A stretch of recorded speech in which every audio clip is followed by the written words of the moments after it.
Политичката тензија во односите со Европската Унија и застојот на почетокот на преговорите природно создаваат нервоза кај македонските граѓани и став дека Европа ни е се подалеку од дофат. Но европските пари и европската помош се тука. Ова емисија на Агенда 35 ја посветуваме токму на искористеноста на европските пари и објаснуваме кои се клучните проблеми во имплементацијата на европските проекти. Останете со нас.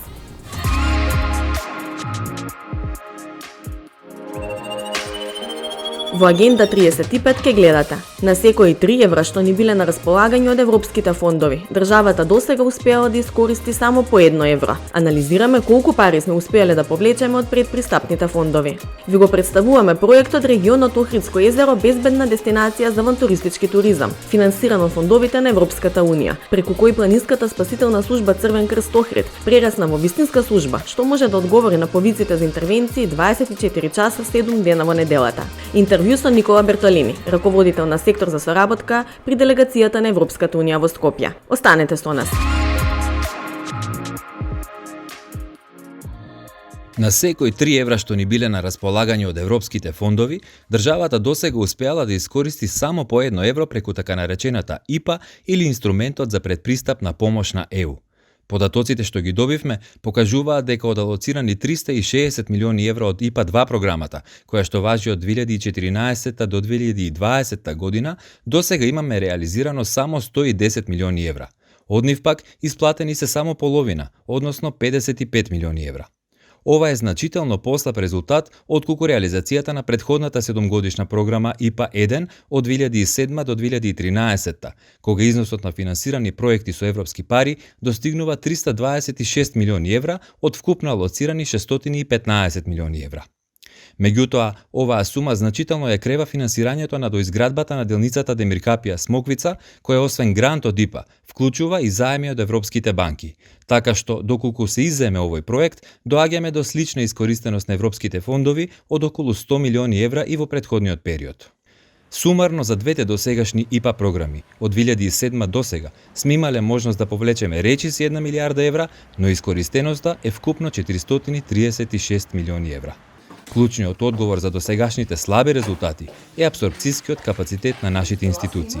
Сега се очекува усвојувањето на новата ИПА-3 програма 2021-2027 и според проценките, најмалку 600 милиони евра би бил предвидениот износ на европски фондови за земјава во следните 7 години. Ова е добра можност за домашната економија, особено во постпандемиски период со значително намалена економска активност и релативно потрошен фискален простор за задолжувања да дојде до свежи пари за инвестиции. Инаку, целата ИПА-3 програма, која што е наменета за сите земји од Западен Балкан плюс Турција, е предвидено да стави на располагање 14,1 милиарди евра, но таа допрва се очекува да биде одобрена од Европската комисија, Советот и Европскиот парламент. Експертите постојано сугерираат нашиот фокус да биде кон зајакнување на апсорбциските капацитети на државата и незините институции на макроекономско, на програмско и проектно ниво. Потребно ни е добро стратешко планирање, издржани макроекономски проекции, но пред се технички добро и целосно подготвени проекти.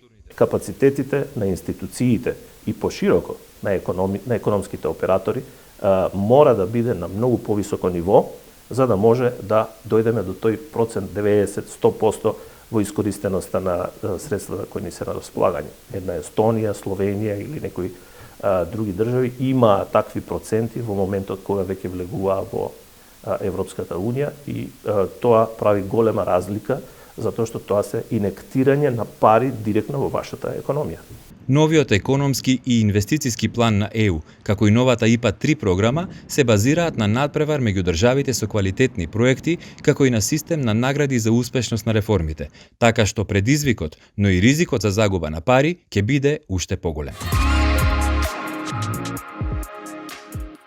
Планинската спасителна служба на Црвен крст Охрид постои од 2002 година, но преку проектот Регионот Охридско езеро безбедна дестинација за авантуристички туризам, финансиран од фондовите на Европската Унија, тие прераснаа во вистинска служба која може да одговори на повиците за интервенции 24 часа 7 дена во неделата. Со средства од првиот повик преку ИПА-2 програмата, тие ја изгради основната инфраструктура, односно оперативен центар во кој делуваат, а набавија и модерна и софистицирана опрема без која денес не може да се замисли делувањето на ниту една спасителна служба во светот.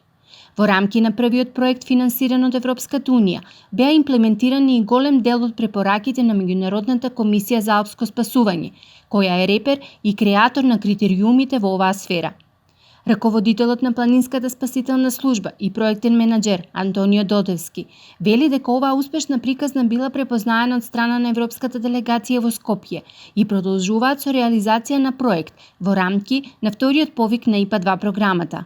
Согласно претходните статистики кои ги имавме, бројот на несреќи и природата на несреќите, најчесто имавме интервенции во летниот период, кога навистина бевме соочени со недостаток на софистицирани, специализирани средства за спасување и бевме принудени да импровизираме. Бидејќи секако проектите се лимитирани во однос на буџетите, одлучивме првиот проект да е исклучиво наменет за комплетно опремување и едукација за делување во летен период. Вториот проект е токму еден вид на дополнување на овој, на претходниот. Во вториот проект се набавени специализирани возила и навистина врвна опрема за пред се за безбедност на спасителите, но и за лесен пристап до местото на несреќата. Бројни обуки за спасување во зимски услови во општините Грамш и Дебарца кои се партнери во проектот се опремија и дополнително ќе бидат обучени базични тимови за планинско спасување на нетехнички планински терен, кои во прво време секогаш ќе можат да интервенираат во несреќи од помал обем, а секако и да асистираат и да бидат база на Планинската спасителна служба во случај на комплексни операции.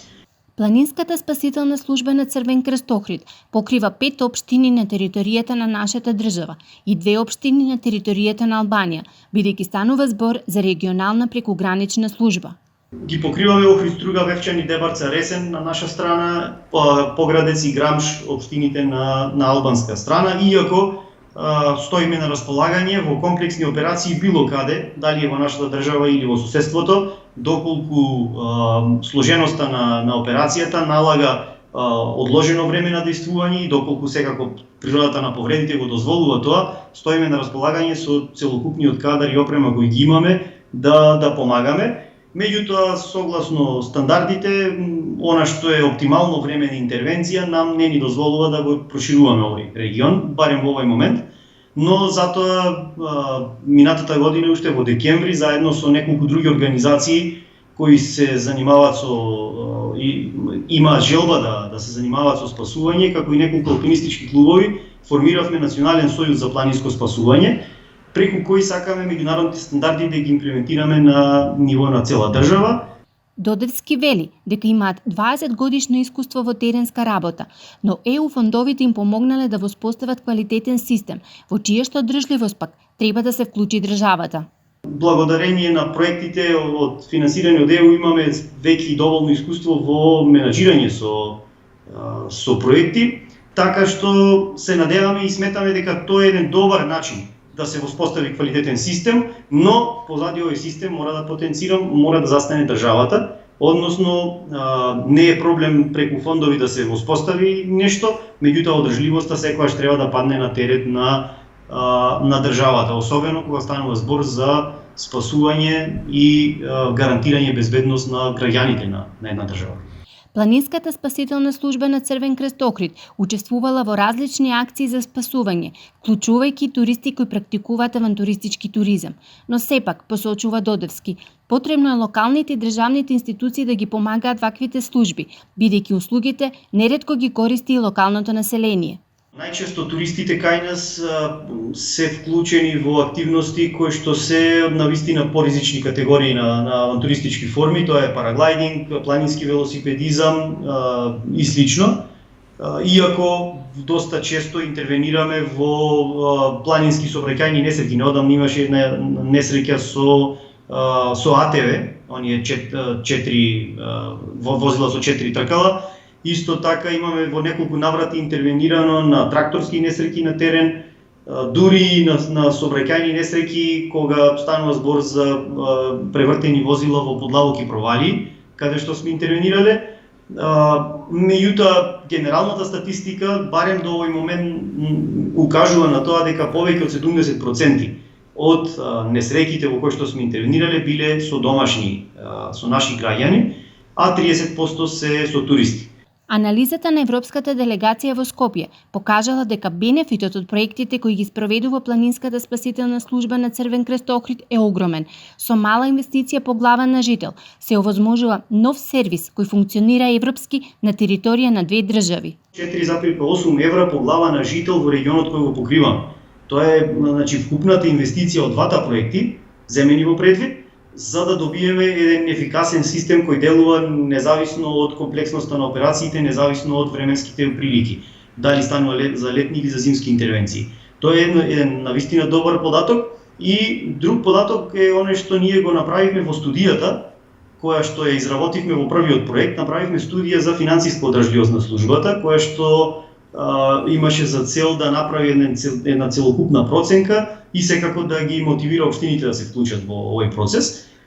Согласно студијата, ние утврдивме дека со 1 евро по глава на жител годишно, доколку издвојат општините, ние ќе имаме апсолутно доволно средства да ги покриеме сите трошоци кои се случуваат во службата, дури да имаме и периодични планови за капитални инвестиции, односно доопремување, набавка на нови ресурси, одржување на целиот систем, сите објекти, возила и така натаму.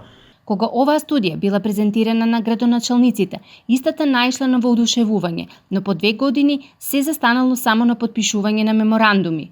Ако го пресликаме тоа на државно ниво, ако поставиме, ако земеме во предвид дека нас ни се неопходни 3 до 4 регионални вакви служби, кои што понатаму во комуникација со воздухоплов од МВР, например, ќе можат многу брзо да интервенираат на територија од цела држава. Ако го поделиме тоа, може да испадне дека е многу помалку од евро по глава на жител на државно ниво. Може да се дојде до некоја сума веројатно од 0,25 центи по глава на жител за нашата држава да има ефикасен систем. Но ефикасен систем, пак ќе кажам, може да креираат луѓе кои имаат сериозно искуство, не само во областа на спортовите кои се застапени во спасувањето, туку и во областа на менеджментот со ваков тип на организации.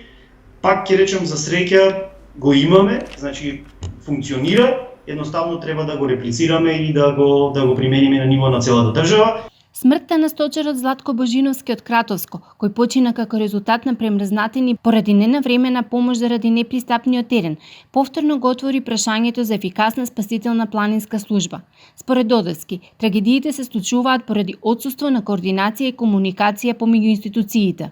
Во нашата држава имаме апсолутно сосема доволно опрема, дури и високо едуциран кадар по меѓународни стандарди, но она што ни фали е меѓусебна комуникација и координација со државните институции.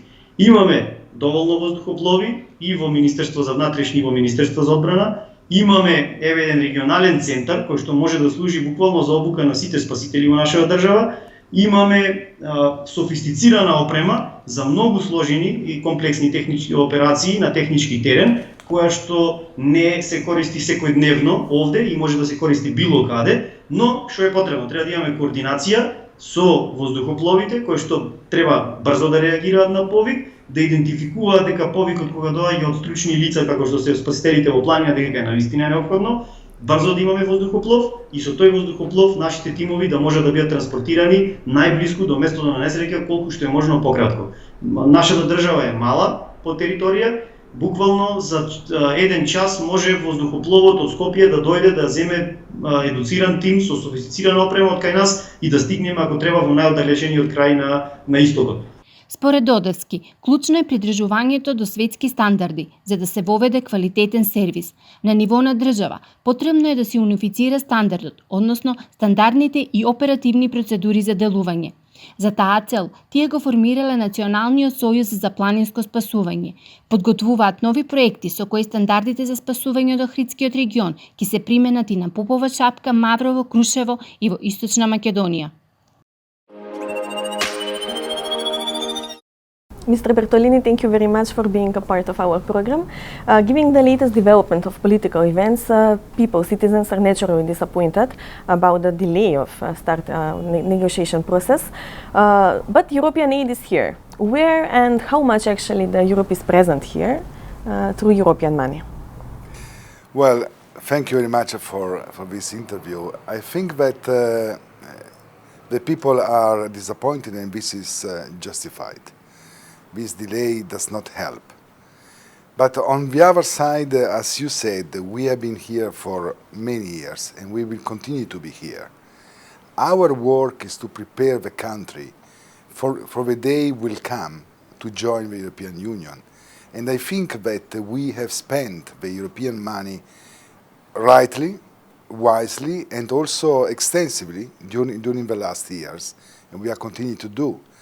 For instance, we spend every year around 100 million euro in many projects, in many activities, and we see the difference, we see the advancement.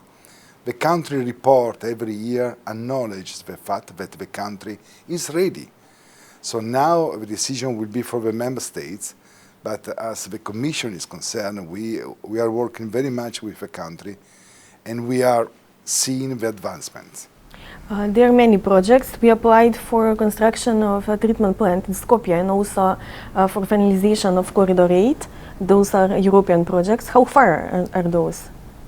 These projects have been already supported since years. These are big infrastructure projects that requires a lot of time and a lot of money. So for instance, for the Skopje wastewater treatment plant, we are working now, we are finalizing the collector of wastewater along the Vardar River. This will have the flow of wastewater coming and channeling through the new wastewater treatment plant. The country applied for another grant to co-finance the total cost, and this request is under assessment. There are positive signs, so I think it will be done. We mentioned two big projects. The other one is the railway in the Corridor 8, the connection between Skopje and Sofia. I'm always saying this is my dream. My dream is to fly in to Sofia and take the train to Skopje and jump into the Vardar River, which will be clean by the time. This railway project is a long-term project. We have been already supported very much with more than 80 million euro, the different phases. Now we are talking about the third phase, the connection between Kriva Palanka and the border with Bulgaria. This project has been prepared, is prepared to be tender. The financial construction is also ready to be made, so this is also under assessment, but also in that case, I think we have to be positive. How can you assess the IPA 2, actually, which has been implemented, and what are the key and the most sensitive areas? IPA 2 was a successful story. 633 million euro, this is all programmed, and more than 50% is already done, and the other is ongoing. We have big areas in which we supported the country: rule of law, democracy, public administration reform. These are areas that were very much supported, and we see the results of these projects coming to the reality. Then we have a big part also in the socio-economic development, education, social, labor, agriculture, rural development, economic, competitiveness. So we can say that a lot has been done. What are the two sectors that are still lagging behind are environment and transport. Why? Because these two sectors are also implemented by the national authorities. There are a lot more to be done. IPA 2 money are not exhausted. This year should be the year in which new 3 big environmental projects could be contracted. So we are working on that, the Minister of Environment as well, and the Minister of Finance. So I think that at the end of the year we will say, or somebody will say, we are better off. But it has been a very big challenge to move ahead with complex projects. For instance, I mentioned just one: solid waste management in East and Northeast region. 15 municipalities getting together, building a company. 6 transfer stations being located. documents being done, and then permits are not given, or the location of a transfer station is not correct because in that location there could be a highway passing. So all kind of problems are getting On the way. on the way. So since years we allocated more than 45 million euro to this, and we only spent very, very few, with some trucks, with some containers. But the problem is that the interinstitutional coordination in this country works very badly. Maybe we need another project for we that. have to be on top. We have to push every day, calling, pushing meetings in order to get these things going on. So when there is a complexity in the implementation of projects, the country is not prepared. So this is the big weakness that I can see here and for the future. I remember the last interview I had with you, and you were very concrete about the criticism towards the public administration, not only in terms of insufficient expertise, but also about the meaning of being a public servant. You're leaving this summer. What's your impression now? Pandemic did not help to improve. I can live with satisfaction of what we did, what the country achieved, but it could have been much more. So let me say just a few examples that works very well. For instance, for a reply to the COVID-19 crisis, we set up in very short time a 40 million euro project to support micro and small enterprises and to support also unemployed people. Yes, it was the first aid, actually. The first aid. And this was absorbed in a very short time, very efficiently, by the Macedonian Development Bank, by the Employment Agency, and we have more than 3,000 companies being benefiting.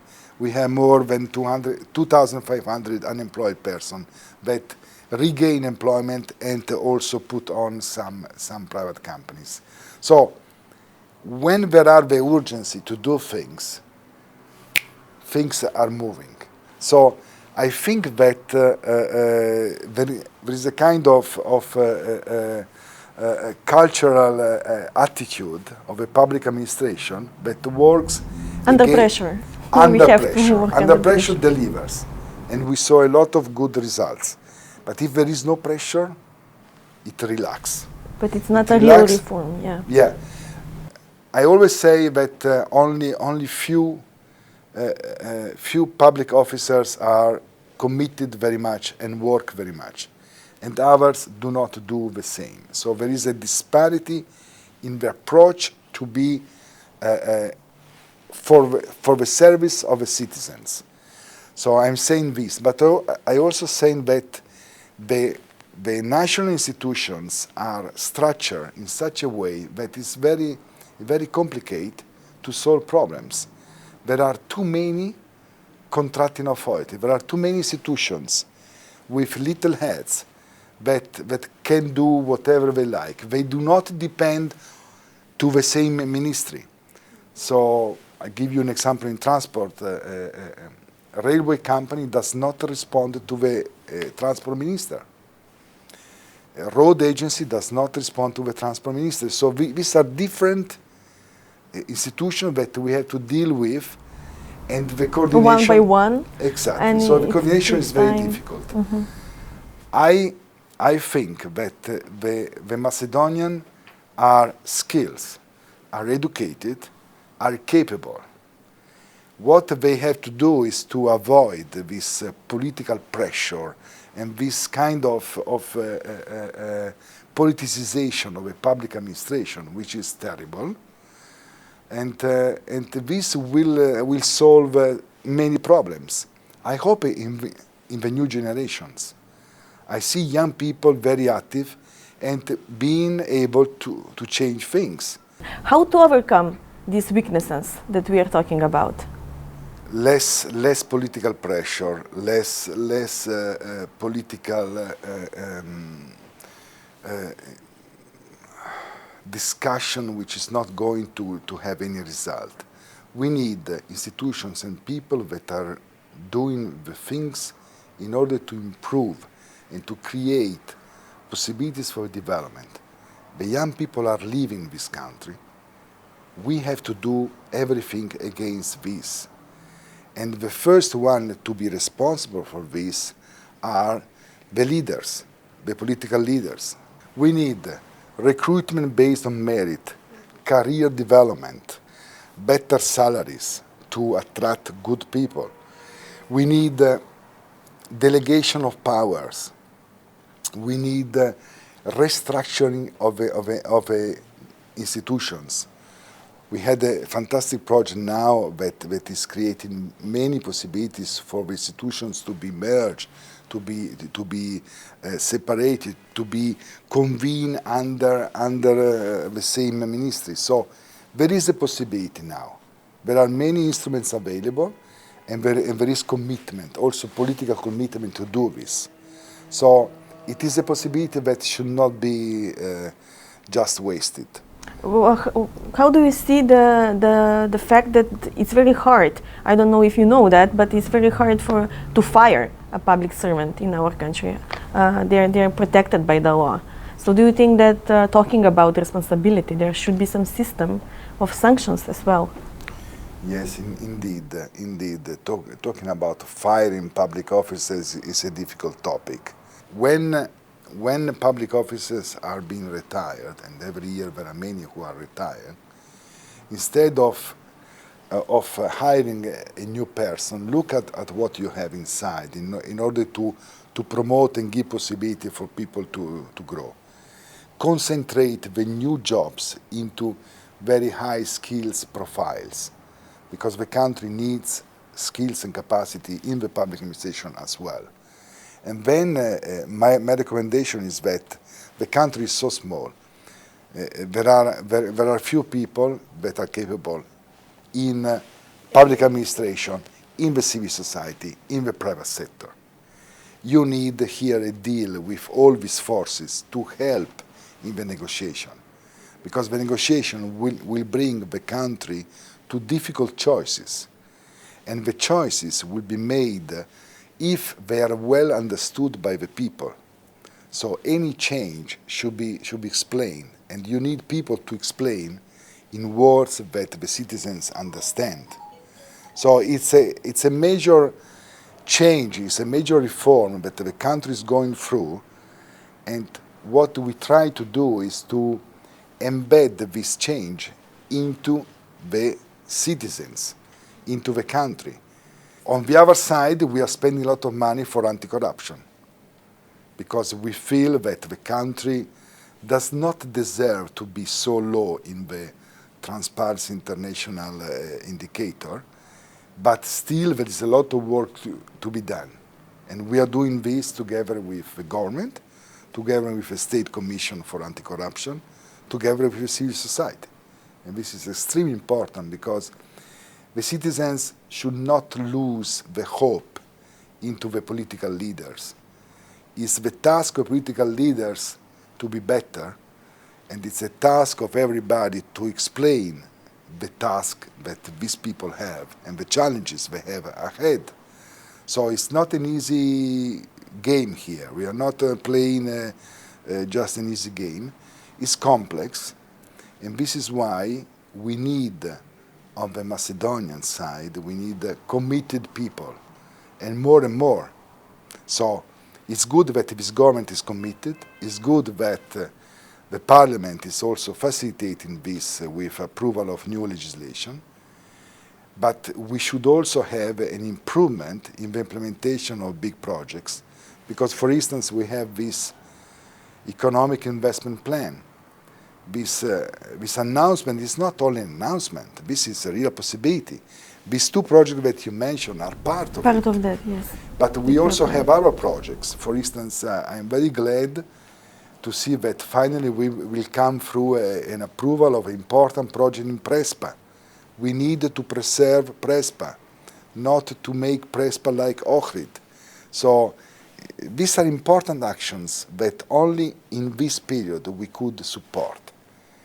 So it's important that we work together with the national and local administrations and the civil society and the citizens in order to create the changes, because remember, a project is always an extraordinary activity that should change your ordinary life. If you don't use this opportunity, your life will be always the same. So this is our philosophy. In the end, I will just ask you, because you're leaving, can you mention some project which is you can point out as a successful example of use of European money? Well, in my mind is this last one for the COVID. 3,000 companies, more than 2,500 persons benefited from this project in a very short time. This was planned, approved, and implemented in less than 1 year. So we can do it. This is the unique, if we want. unique project in the history of the Republic of North Macedonia, and unique project also in the Western Balkans, I can tell you. So I'm very glad, I'm very honored to have been here and to serve the citizens of this country, because I think you deserve a place with all the other countries in the European Union. Thank you very much for the interview. You're welcome. 2/3 од европјаните сметаат дека членството на нивната држава во ЕУ е добра работа. И ова е најпозитивен резултат од 2007 година, покажува истражувањето Евробарометар на тема Иднината на Европа, објавено на почетокот на мај. За мнозинството европјани, учени во истражувањето, ЕУ нуди стабилност и идна перспектива за младите. Поконкретно, 66% од нив се согласуваат дека проектот ЕУ нуди перспектива за иднината на европската младина, а сличен удел, односно 65%, сметаат дека Европската Унија е место на стабилност во свет оптоварен со проблеми. 6 од 10 европјани, односно 60%, потврдуваат дека поради кризата со коронавирусот повеќе размислувале за иднината на Европската Унија. Инаку во истражувањето кое го порачаа заедно Европскиот парламент и комисија и е спроведено во периодот октомври-ноември 2020 година, учествувале нешто повеќе од 27.000 испитаници од сите држави членки на ЕУ.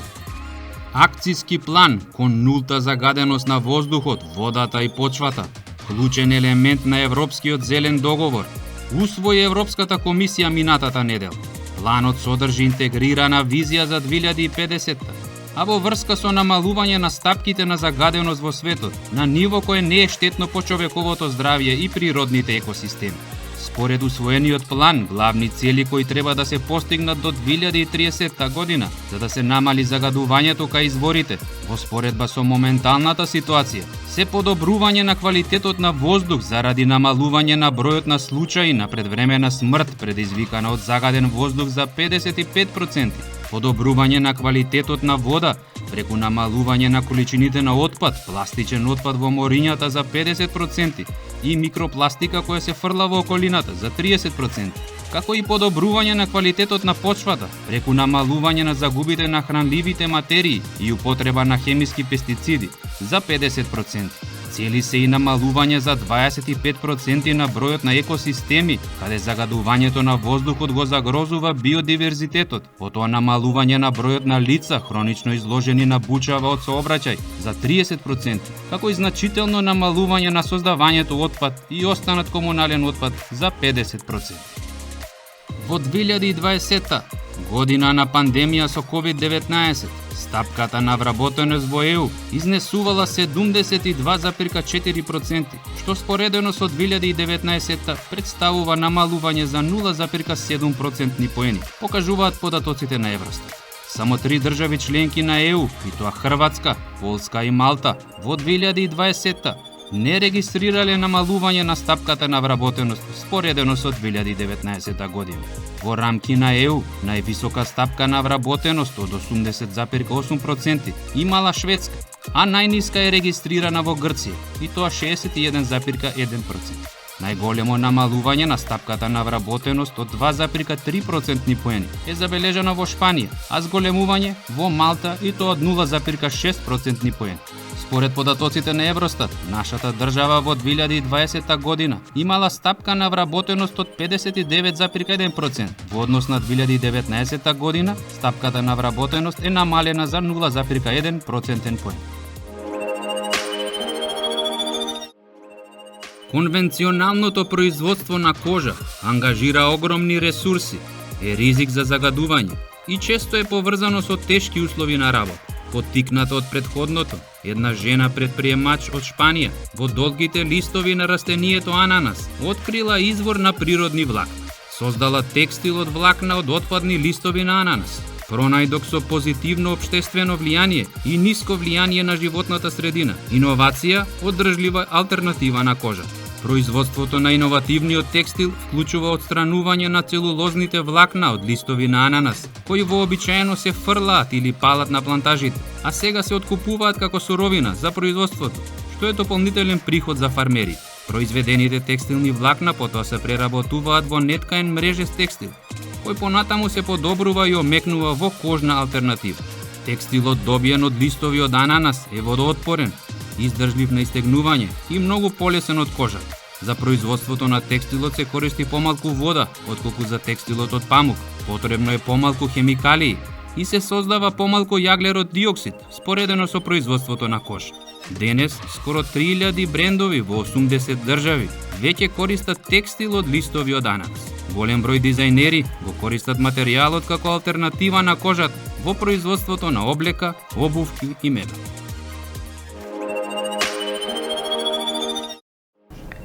Следната емисија на Агенда 35 ја посветуваме повторно на истата тема, но со нови аспекти од искористеноста на европските пари и европската помош. Останете со нас и со програмите на Македонската телевизија.